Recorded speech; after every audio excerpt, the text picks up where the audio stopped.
Assalamualaikum warahmatullahi wabarakatuh. Hari ini kita akan melanjutkan materi kita yang kemarin, yaitu analisa optimasi. Minggu lalu Anda sudah bisa membuat grafik, kemudian Anda sudah tahu hubungan nilai total, nilai rata-rata, dan nilai marginal, gitu ya. Sekarang kita masuk ke materi utama, yaitu analisa optimasi. Analisa optimasi artinya kita akan menganalisa kapan perusahaan mencapai titik optimal, ya. Untuk menganalisa kapan perusahaan bisa mencapai titik optimal, kita bisa menggunakan berbagai macam cara. Di sini ada di sini khususnya yang saya ajarkan adalah optimasi dengan kalkulus. Kemarin kita bisa melihat laba maksimal itu menggunakan schedule, kita bisa melihat laba maksimal menggunakan grafik, ya. Sekarang kita belajar menganalisa optimasi menggunakan metode matematis. Yang paling mudah digunakan adalah dengan cara kalkulus, ya. Kalkulus itu adalah turunan atau diferensial, ya. Jadi nanti kita pelajari optimasi dengan kalkulus untuk hari ini. Minggu depan optimasi dengan kalkulus yang multivarian atau dua variabel, serta optimasi dengan kendala, ya. Tapi kita dasarnya dulu optimasi dengan kalkulus, ya. Yang namanya nilai optimal itu ada dua. Yang pertama optimasi maksimal, yang kedua optimasi minimal. Ini adalah nilai optimal yang paling maksimal. Ini adalah nilai optimal yang paling minimal. Nilai optimasi maksimal itu biasanya laba. Perusahaan mencapai laba maksimal, penjualan maksimal, pendapatan maksimal, gitu ya. Kalau optimasi yang minimal biasanya hal-hal yang bersifat pengeluaran, misalkan biaya, ya, resiko dan lain sebagainya, gitu ya. Jadi optimal itu bukan hanya yang bentuknya atau yang sifatnya maksimal, tapi minimal juga, di mana perusahaan juga dituntut untuk meminimalkan biaya. Untuk menentukan optimasi dengan kalkulus, gitu. Untuk menentukan optimasi dengan kalkulus, kita menggunakan kalkulus diferensial, ya. Untuk menentukan titik maksimal atau minimalnya tadi, turunan pertama sama dengan 0. Jadi ini adalah syaratnya. Syaratnya adalah turunan pertama sama dengan 0. Kemudian untuk membedakan, jadi untuk mengetahui titik maksimalnya di sini itu adalah, atau di sini itu adalah turunan pertama sama dengan 0. Kemudian untuk membedakan apakah ini maksimal atau minimal, maka turunan kita menggunakan turunan kedua. Bila turunan keduanya positif lebih dari 0, maka dia merupakan titik optimal yang minimal. Jika turunan keduanya itu negatif, kurang dari 0, maka dia merupakan nilai maksimal yang optimal, ya. Jadi ini adalah rumusnya, pakemnya, ya, syaratnya. Untuk menentukan titik optimal, maka turunan pertama harus sama dengan 0. Untuk menentukan atau membedakan ini maksimal atau minimal, maka turunan kedua yang kita pakai. Kalau nilai positif lebih dari 0, dia merupakan titik yang minimal. Kalau dia negatif kurang dari 0, dia merupakan titik yang maksimal, ya. Sebelum kita menentukan titik maksimal dan optimal, kita pelajari dulu, kita refresh dulu aturan turunan. Mungkin beberapa dari Anda itu sudah agak lupa, gitu. Bagaimana sih turunan itu, gitu ya. Saya hanya mengajarkan yang penting-penting saja, karena turunan itu banyak perlakuannya, kita hanya yang sering digunakan saja. Aturan turunan, jika fungsi merupakan fungsi konstan. Aturan fungsi konstan, misalkan Y adalah fungsi dari X, di mana Y sama dengan A, maka turunan Y, ya, turunan pertama Y sama dengan 0. Maka turunan itu biasanya dy per dx. Dy itu adalah fungsinya, x adalah yang menyebabkan fungsi. Jadi ini adalah endogennya, ini eksogennya ya. dy per dx berarti turunannya y dari x sama dengan 0. Contoh, y sama dengan 5, maka dy per dx-nya atau turunan y sama dengan 0. Loh, kenapa kok seperti itu? Jadi konsep turunan itu konsep perubahan. Ya, konsep turunan itu konsep perubahan. Kalau y sama dengan 5 di sini tetap konstan sama dengan 5, tidak ada perubahan. Maka perubahannya sama dengan 0. Gitu ya. Jadi aturan fungsi yang pertama, bila fungsi itu adalah konstanta, maka turunan pertamanya sama dengan 0. Maka dy per dx-nya sama dengan 0. Oke. Itu yang pertama. Berapapun angkanya, kalau dia konstanta, maka turunannya adalah 0. Oke. Kedua adalah turunan fungsi pangkat. Turunan fungsi pangkat. Jika y sama dengan fungsi dari x, di mana bentuknya adalah a x pangkat b, di mana a dan b-nya konstan, maka dy per dx-nya sama dengan b-nya turun, b kali a ya x pangkat b min 1 ya. B-nya turun, b kali a kali x, x-nya tetap, b-nya pangkatnya ini dikurangi, b min 1.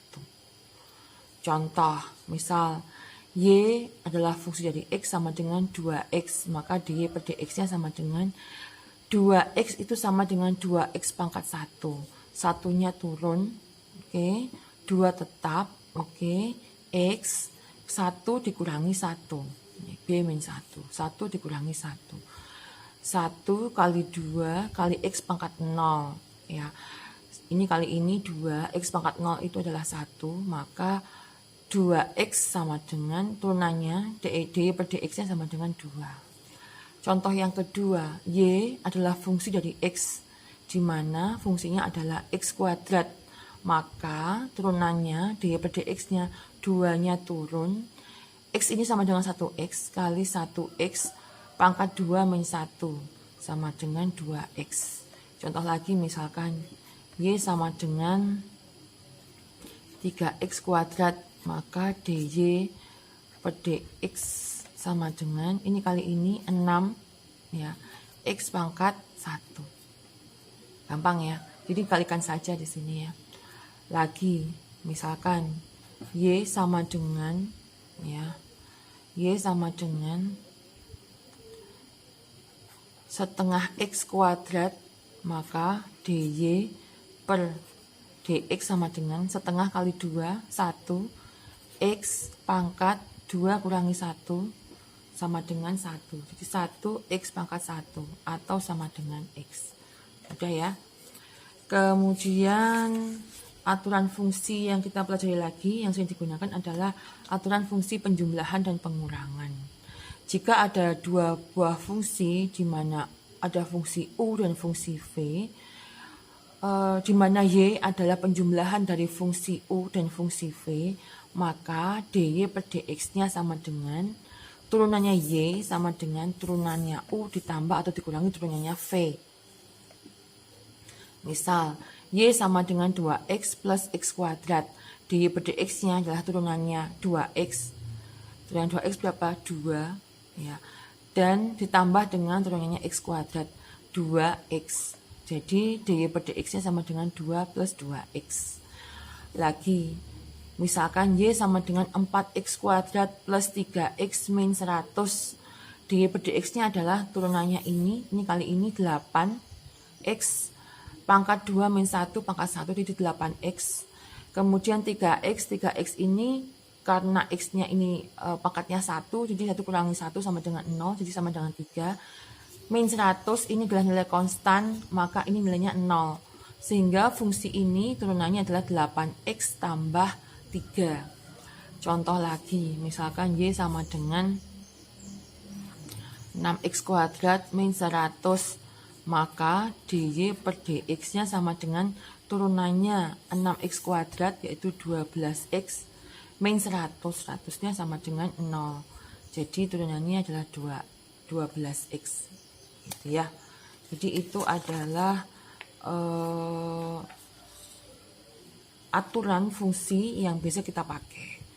Sudah, kalau Anda sudah memahami, sekarang kita ke menentukan titik optimal. Syaratnya tadi, untuk menentukan titik optimal, maka syaratnya adalah turunan pertama sama dengan 0. Ini syaratnya. Kemudian untuk membedakan apakah itu merupakan titik optimal yang maksimal atau minimal, turunan pertama kita menggunakan turunan kedua. Jika turunan kedua itu lebih besar daripada 0, artinya dia bernilai positif, maka dia merupakan titik yang minimal. Jika turunan keduanya lebih kecil daripada 0 atau dia bernilai negatif, maka dia merupakan titik optimal. Ya. Contoh misalkan di sini ada fungsi yang kita pakai kemarin ya. TR sama dengan 100Q min 10Q kuadrat. Maka di TR, kok bukan DY lagi Bu? Karena ini turunannya fungsi TR terhadap Q. Ya, kalau tadi misalkan gini, ini adalah fungsinya Y, maka DY terhadap X. Turunannya Y terhadap X. Ya, kalau ini turunannya TR terhadap Q. DTR per Q. Sama dengan kita mencari, misalkan ada fungsi ini, Anda diminta untuk mencari titik optimal. Oke, titik optimal. Kemudian jadi syaratnya adalah turunan pertama harus sama dengan 0. Nah, turunan pertamanya apa? 100Q, turunannya adalah 100. Q-nya hilang karena tadi Q pangkat 1 dikurangi 1 sehingga Q menjadi pangkat 0. Bilangan berpangkat 0 itu nilainya sama dengan 1. A pangkat 0 nilainya sama dengan 1. Jadi tinggal 100-nya aja. Min 10Q kuadrat turunannya adalah 2 kali 10, 20. Q-nya pangkatnya 2 kurangi 1. Jadi tinggal Q saja. Jadi turunan pertamanya TR, DTR per Q sama dengan 100 min 20Q. Harus sama dengan 0. 100 min 20Q sama dengan 0. 120 Q-nya pindah ruas ke sini. Min-nya menjadi positif. 100 sama dengan 20 Q, maka Q sama dengan 5. Oke. Ini adalah kuantitas atau output ketika pendapatan maksimal. Nah, ini maksimal atau minimal kita belum tahu, kita lihat ini maksimal atau minimal. Caranya turunan keduanya kita lihat. Ini turunan pertama sudah tahu ya, ini turunan pertama. Ini kita turunkan lagi menjadi turunan kedua. 100 turunannya sama dengan 0. Min 20 Q menjadi min 20. Q-nya pangkatnya 1 min 1. Ya, jadi tinggal min 20. D kuadrat TR per D kuadrat Q sama dengan min 20. Ini nilainya negatif sehingga dia merupakan titik maksimal. Jadi TR maksimal pada Q sama dengan 5. Coba Anda lihat di grafik yang sebelumnya, benar nggak kalau Q-nya itu maksimal, TR-nya maksimal pada saat Q sama dengan 5. Oke. Kalau benar berarti Anda sudah bisa mencari titik optimal menggunakan schedule, kemudian menggunakan grafik, dan yang ini menggunakan metode matematis. Contoh lagi, misalkan ada fungsi lagi, ini fungsi TR lagi. TR sama dengan 45Q min 0,5Q kuadrat. Tentukan titik optimal dan tentukan pendapatan di titik optimal tadi. Untuk mencari titik optimal, syaratnya adalah turunan pertama sama dengan 0. Turunan pertamanya 45Q jadi 45. 0,5Q kuadrat, 0,5 kali 2 sama dengan 1. Q pangkat 1. Jadi 45 min Q sama dengan 0.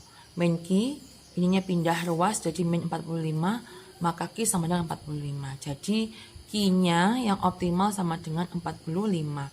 Ini titik maksimal atau minimal kita buat, kita pakai turunan kedua. Turunan pertamanya sama dengan 45 min Q, maka turunan keduanya sama dengan 45-nya konstan jadi hilang.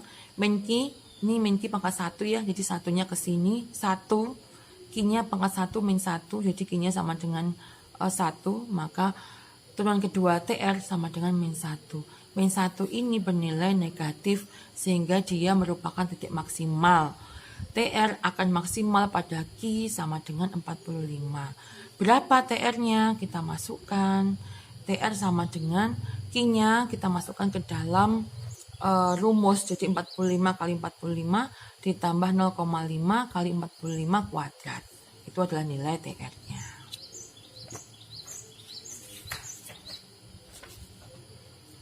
Yang ini tadi, TR akan maksimal pada saat Q sama dengan 5. Berapa nilai TR-nya? Kita masukkan Q ke dalam rumusnya TR.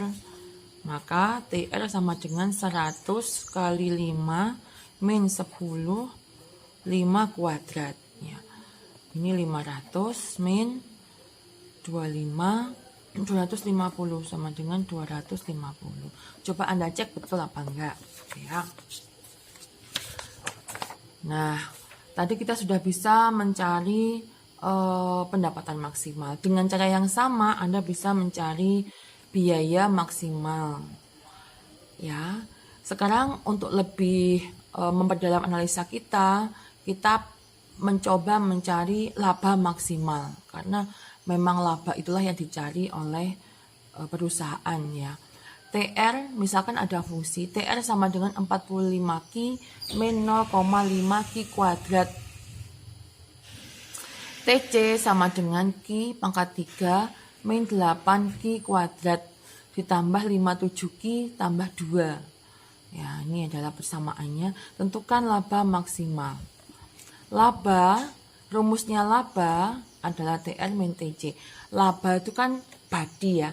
Laba itu adalah pendapatan kita setelah dikurangi dengan biaya-biaya. Misalnya saya menjual kerupuk gitu. Semua biaya yang saya butuhkan 10.000. Kemudian kerupuk itu saya jual dan laku 15.000. Maka laba saya adalah 15.000 dikurangi 10.000. Pendapatan dikurangi biaya. TR ini total revenue. Revenue itu pendapatan total. Kalau TC itu total cost atau biaya total. Ini pendapatan total, ini biaya total. Ya, kita masukkan ke rumus laba. Biasanya P ya, dirumuskan dengan P sama dengan TR min TC. TR-nya tadi 45Q min 0,5Q kuadrat. Oke. Kemudian TC-nya min kita kurung dulu semua ya. Min Q pangkat 3 min 8Q kuadrat plus 57Q plus 2. Dan kita keluarkan kurungnya 450 min 0,5Q, oke. Min kali plus sama dengan min 3Q ya. Min kali min sama dengan plus 8Q kuadrat, oke. Min kali plus sama dengan min 57Q, min kali plus sama dengan min 2. Nah, kalau sudah seperti ini Anda kelompokkan, biar nggak bingung, kelompokkan di yang kuadratnya sama. Kita mulai dari yang kuadratnya paling tinggi dulu ya. Min Q pangkat 3, oke, dicoret ya. Min 0,5Q kuadrat, ini coret. Kenapa coret? Supaya kita tahu bahwa itu sudah kita masukkan. Plus 8Q kuadrat, oke. Plus 45Q, oke. Min 57Q, oke. Min 2, oke. Kemudian kita tambahkan min 3Q pangkat 3, min Q pangkat 3, min 0,5Q kuadrat ditambah 8Q kuadrat, jadi ini mengurangi ya, nilainya tetap positif, plus 7,5Q kuadrat. 45Q min 57Q sama dengan min 12Q min 2. Ini adalah fungsi laba. Untuk mencari, ini fungsi laba. Untuk mencari laba maksimal, maka turunan pertama harus sama dengan 0.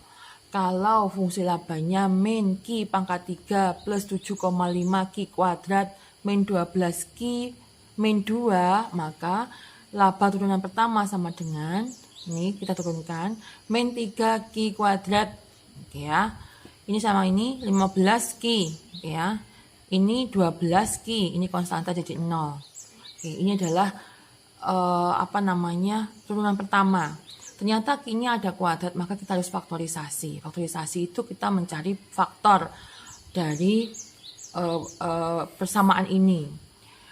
Bentuknya seperti ini faktorisasi ya. Ini pakai ilmu kira-kira memang. Jadi kita harus bisa mengestimasi. Min 3Q kuadrat itu sama dengan min 3Q kali Q. Betul ya. Min 3Q kuadrat itu sama dengan min 3Q kali Q. Untuk memudahkan lagi, Anda mencari faktor dari ini dan faktor dari yang ini. Yang depan sama yang belakang. Min 12 itu bisa 6 kali 2, bisa juga 3 kali 4. Yang jumlahnya sama dengan 15. Ini kali ini sama dengan 12Q. Ini kali ini sama dengan 3Q. 12Q tambah 3Q sama dengan 15Q. Gitu ya. Coba Anda review lagi materi matematika semester 2. Min 3Q sama plus 3 sama dengan 0, maka min 3Q Q1 ini Q1, ini Q2, min 3 Q1 sama dengan min 3, maka Q1 sama dengan 1. Untuk Q2-nya, Q2 min 4 sama dengan 0, maka Q2 sama dengan 4. Nah, ternyata ada 2 Q. Kita pakai yang mana? Kita mencari maksimal, maka nanti kita cari yang nilainya yang turunan keduanya bernilai negatif. Untuk menentukan maksimal, maka turunan kedua harus yang bernilai negatif. Ini turunan pertama tadi, min Q pangkat 3 plus 7,5 Q kuadrat min 12Q min 2. Turunan pertamanya kita turunkan ya, 3Q pangkat 2. Ini ya, masuk ke sini, ini kurangi 1. Min 3Q pangkat 2, ini kalikan ini, 15Q, ini tinggal 12. Min 12 konstanta sama dengan 0. Turunan pertamanya, min 3Q kuadrat plus 15Q min 12. Turunan kedua, ini diturunkan lagi. Ini kali ini 6Q, ini tinggal 15. Maka ini dari turunan keduanya. Kita cari dari Q1 sama Q4, Q sama dengan 1 dan Q sama dengan 4, mana yang bernilai negatif. Kita masukkan ke dalam turunan kedua tadi. Jika Q sama dengan 1, maka min 6 kali 1 plus 15. Nilainya positif. 9. Jika Q sama dengan 4, maka min 6 kali 4 ditambah 15 sama dengan min 9. Maka laba maksimal sama dengan pada saat Q sama dengan 4. Kemudian kalau ditanya berapa laba maksimalnya, maka laba sama dengan Anda masukkan Q sama dengan 4 ini ke dalam persamaan yang pertama. Min Q pangkat 3 plus 7,5 Q kuadrat min 12 Q sama dengan min 4 pangkat 3 plus 7,5 4 kuadrat min 12 kali 4 min 2. Oke, berapa nilainya? Yang bisa menjawab ini, maka akan saya kasih nilai bonus. Ini adalah kuis untuk Anda. Jangan lupa Anda kerjakan tugas. Tugasnya saya share nanti di grup. Kemudian seperti biasa, tugasnya Anda tulis tangan. Kemudian dikirim dalam bentuk file PDF ke link yang akan saya bagikan. Ya, karena tugasnya agak banyak, jadi nanti waktunya akan saya beri waktu 3 hari. Jadi mulai hari ini sampai 3 hari ke depan. Oke, demikian perkuliahan kita hari ini. Semoga Anda bisa memahaminya. Bila ada pertanyaan bisa Anda sampaikan di grup maupun langsung chat kepada saya. Terima kasih. Wassalamualaikum warahmatullahi wabarakatuh.